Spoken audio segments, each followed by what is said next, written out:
Clarity is the foundation of speed in business. When you're clear about where you're going, how you're going to get there, and who's responsible for what, everything starts moving faster, without chaos, without micromanagement, and without burnout. The mistake most business owners make when they want to scale is thinking that doing more will automatically create more results. But the truth is, doing more of the wrong things or doing the right things without a clear strategy just creates noise. Clarity, on the other hand, eliminates distractions and sharpens your focus. It's the difference between a team that's running in circles and a team that's sprinting in the same direction. When you're scaling your business quickly, every decision, every meeting, every hire starts to compound. If you're not laser focused on the mission, if your team doesn't understand your priorities, you're not scaling, you're scrambling. You cannot delegate effectively if your people don't understand what success actually looks like. You'll keep answering the same questions, you'll stay in the weeds, and you'll find yourself exhausted, wondering why no one gets it. That frustration, it's a clarity problem, not a talent problem, not a productivity problem. People want to win. Most of your team wants to perform well and move the business forward. But if they're not winning, ask yourself, have you actually told them what the win looks like? And I don't mean vague, feel good statements like we're customer obsessed or we want to grow this year. I mean real clarity. What are our top 3 priorities? What outcomes are we driving this quarter? What metrics tell us we're on track? Who owns what? What happens if we hit it or if we don't? Clarity starts with the leader. If you're foggy, your team will be in the dark. If you're constantly changing direction, they'll stop moving altogether. Every time you switch priorities without communicating the why, you erode trust. Every time you hold a meeting without a purpose, you train your team to disengage. And every time you avoid hard conversations to keep the peace, you let confusion and dysfunction multiply. That's not leadership, that's delay, and delay is the enemy of scale. The faster you want to move, the more essential it is to slow down long enough to get clear. You can't skip this step. It's why so many companies stall at the mid, 6 or low, 7-figure mark. They start fast, driven by hustle and intuition, but eventually the business outgrows the founder's brain. If it only lives in your head, you can't scale it. You have to get it out, into dashboards, into team scorecards, into operating documents that your people can reference, measure, and own. Clear communication isn't just about what you say, it's about how often you say it. Most leaders undercommunicate by about 80%. They think because they said it once in a meeting or Slack message, everyone gets it. But high-performing teams are built on repeated alignment. That means weekly team huddles, monthly all hands, and consistent ones where clarity is reinforced and confusion is caught early. The moment you think you've said it too many times, say it one more time. That's how culture is built, that's how standards stick, and clarity isn't just operational, it's emotional. Your team needs to know what matters to you. What do you tolerate? What do you celebrate? What's non-negotiable? These aren't just values on a wall. They are the real-time signals that tell your team how to behave, how to decide, and how to lead when you're not in the room. If you want them to move fast, they need confidence. And confidence comes from knowing they're aligned with your expectations. When everyone is clear, the business starts to self-correct. Teams become more autonomous, leaders rise, problems get solved without you. And that's where true scale begins, not when you have more people, but when the people you have are operating with clarity and speed. It's not magic, it's management, and it starts with you. So if you're feeling stuck, if your team's working hard but not producing at the level you need, don't start with more tactics, start with clarity. Are your goals defined? Are roles clear? Is your team aligned? Because when you get clear, everything accelerates. Clarity creates speed, and speed, paired with alignment, creates scale. That's the unlock. Structure is what makes scale sustainable. It's the difference between a business that grows and breaks and one that grows and compounds. When you're trying to scale fast, it's tempting to think that momentum alone will carry you. that as long as there's energy and hustle, the business will figure itself out. But speed without structure creates chaos, and chaos isn't scalable. Most founders wait too long to build systems. They think structure will slow them down, or they assume it's something they'll get to once the business is bigger. But here's the truth. If you wait until you're growing fast to install structure, it's already too late. The problems you're trying to avoid, burnout, inconsistent delivery, dropped balls, high turnover, are already happening. Structure doesn't slow you down, it gives you the foundation to go faster with less friction. Think about this. If you're hiring people into a business with no defined processes, no clear responsibilities, and no tools to track progress, you're not building a team. You're creating dependency. You're hiring people to come ask you what to do every day.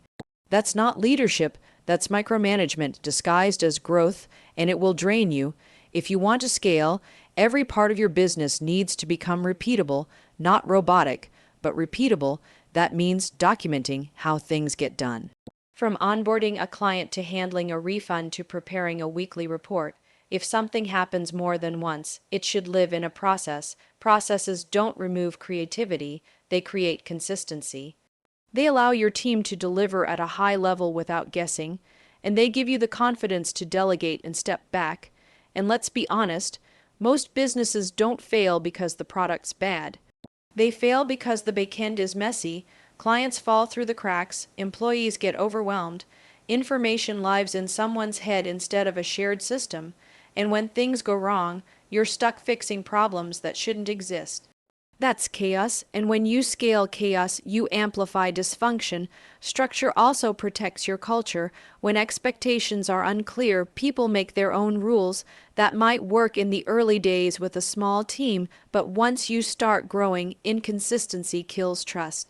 One person does it this way, another does it that way, and suddenly your brand feels fractured.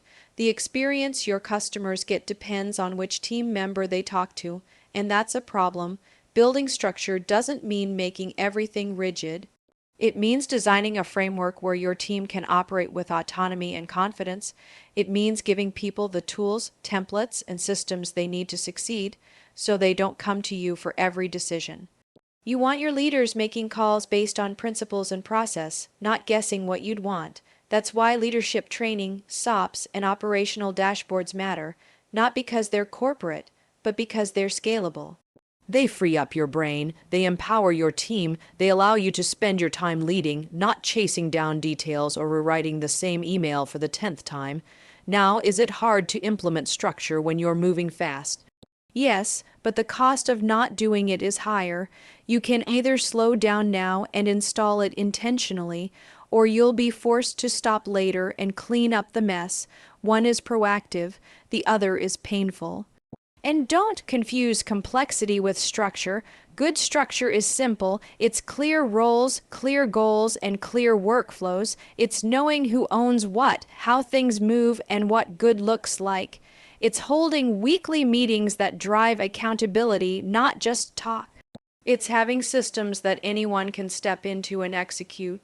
Even if someone's out sick or leaves the company, you can feel when a business has structure, it's calm, focused, things get done, decisions get made, and people know what winning looks like. It doesn't mean there are no problems. It means problems don't derail the mission. That's the power of structure. If you're serious about scaling your business, don't just focus on revenue, focus on operations. Because revenue is loud, but operations are what keep the machine running. You can't scale what's chaotic. You can only scale what's built, so build it. One process, one role, one system at a time. That's how you go fast and stay sane. When you're scaling fast, it's tempting to hire for skills first. You've got a growing list of tasks, you're overloaded, and you just need someone who can hit the ground running. So you look for experience, qualifications, maybe even someone who's done the exact job before. On paper, it makes sense, but in a high-growth business, hiring purely for skill without considering alignment is a short-term solution that creates long-term problems. Skills get people in the door.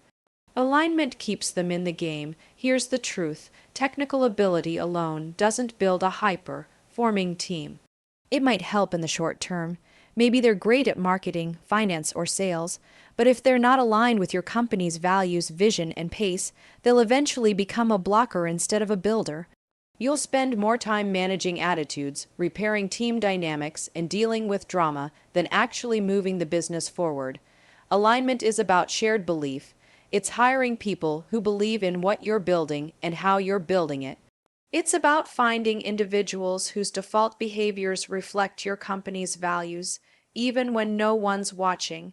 Because when you're scaling, you can't afford to handhold. You need people who already understand the mission and are intrinsically motivated to move it forward.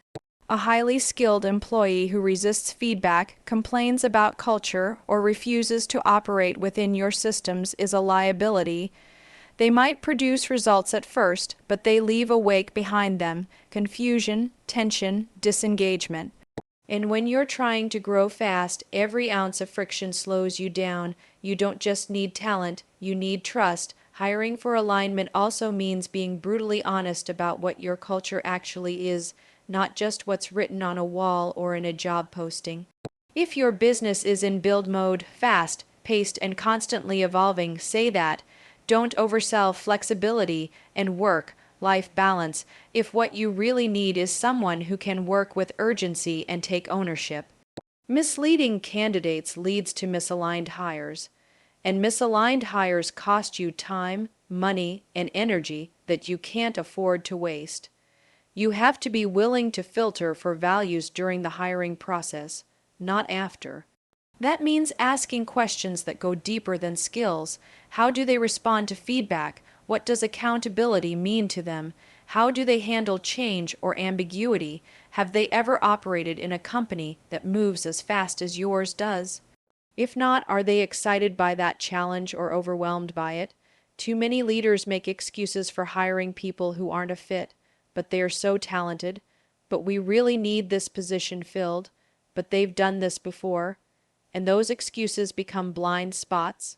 You ignore the red flags in the interview process: a satisfied ego, a lack of curiosity. Because you think skill will make up for it, it won't. Misalignment always surfaces, always. Here's what alignment actually looks like in action. When your team members make decisions that feel like something you would have done, even when you're not there. When they advocate for the customer without being told. When they challenge the status quo in a way that's constructive, not combative. When they show up with a sense of ownership that says, "This matters to me too." That's what creates momentum. Not just one superstar performer, but a group of people who row in the same direction with shared intent. Now, this doesn't mean you ignore skill. Of course you need competence, but skill is the minimum requirement, not the differentiator. You can train someone who's aligned with your culture. You cannot coach someone into caring. And if you find someone who's both skilled and aligned, that's your next leader. So as you scale, get clear on what alignment looks like for your team, define your values, communicate your expectations. Be honest about what it takes to thrive in your environment, and then hire people who are excited, not just to do the work, but to build something bigger than themselves, because the goal isn't just to grow fast. It's to grow with people who help you go further together. If you want to know how much capacity you really have to scale, look at your calendar, not your revenue goals, not your project board, your actual calendar. Because the truth is, your time is your most valuable resource, and how you spend it tells the real story of how your business operates. It shows what you prioritize, what you tolerate, and ultimately, what you'll be able to scale. Most business owners say they want to grow faster, but their calendars are filled with low-leverage tasks. They're constantly in meetings that don't move anything forward, responding to every notification, jumping from one task to another without intention. And then they wonder why the business isn't scaling. The reason: their time is being spent on maintenance, not momentum. Your calendar should reflect the level of business you're trying to build. If you're trying to run a $10 million company but operating like a $1 million founder, there's a disconnect. Scaling fast means thinking bigger and acting bigger. That doesn't mean doing more, it means being more intentional. Ruthless with your time, obsessed with what actually creates results. Here's the mindset shift. Every minute you spend is either moving you closer to your goals or keeping you stuck. There's no neutral zone when you're scaling. And if your calendar isn't built around the highest leverage activities, strategic planning, team development, performance reviews, key partnerships, then you're not leading, you're managing. A packed calendar is not a badge of honor. In fact, a bloated calendar is usually a sign of poor boundaries, unclear delegation, or lack of systems. If your day is wall calls and random to DOS, it's time to ask, how much of this truly requires my involvement? What am I holding on to because it feels productive, even though it's not impactful? And most importantly, what am I avoiding? Because let's be honest, many leaders stay busy to avoid doing the hard, uncomfortable work. Having a calendar full of activity feels like momentum, but it's often just noise. The hard part is making decisions, setting direction, holding people accountable, and creating space to actually think. And that requires clarity, not chaos. One of the most powerful things you can do is it your time, for 1 week, track everything you do, every meeting, every task, every interruption. Then ask yourself, what percentage of this actually required me? What could have been delegated? What should never have happened in the first place? This level of honesty is uncomfortable, but necessary, because you cannot scale what you cannot see. Once you see the patterns, you can start designing your calendar with intention. Block your most focused hours for the most strategic work. Schedule your meetings around your energy, not your convenience. Build in time for thinking, not just doing, and protect those blocks like they're revenue, because they are.